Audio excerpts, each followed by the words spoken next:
Clear guidance AP policy 2025. So counselling ఇంకా రాలేదు, వాస్తవంగా లాస్ట్ వీక్ లోనే రావాలి.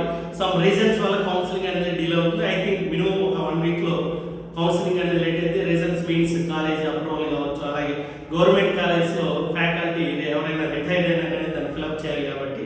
అలాగే 1,33,000 మెంబర్స్ క్వాలిఫై అయ్యారు. సో మ్యాక్సిమం, ఎందుకంటే ఇంటర్మీడియట్ ఆల్రెడీ స్టార్ట్ అయింది కాబట్టి ఎక్కువ మంది ఇంటర్మీడియట్ వెళ్తారు. లాస్ట్ ర్యాంక్ వచ్చిన వాళ్ళకి కూడా పాలిటెక్నిక్ కాలేజ్లో జాయిన్ అవ్వచ్చు. ఎందుకంటే మనకి 88 గవర్నమెంట్ కాలేజ్ సార్ అవైలబుల్ కాబట్టి మ్యాక్సిమం 20,000 లోపల కూడా 15 to 20 వాళ్ళకి గవర్నమెంట్ కాలేజ్ ఛాన్స్ ఉంది. అలాగే రిమైనింగ్ వాళ్ళకి so many college are available in AP. Engineering college నుండి ఓన్లీ డిప్లొమా కాలేజ్ ఉంది కాబట్టి ప్లీజ్ వెయిట్. ఎవరైతే పాలిటెక్నిక్ ఇంట్రెస్ట్ ఉంటుందో కంపల్సరీగా సీట్ వస్తుంది, డబ్బులు అనేది గవర్నమెంట్ ఇస్తుంది కాబట్టి ప్లీజ్ చూస్ పాలిటెక్నిక్. ఎందుకంటే డైరెక్ట్గా సెకండ్ ఇయర్లో జాయిన్ అవ్వచ్చు ఇంజనీరింగ్. అలాగే గవర్నమెంట్ జాబ్స్ కూడా ఉంటాయి.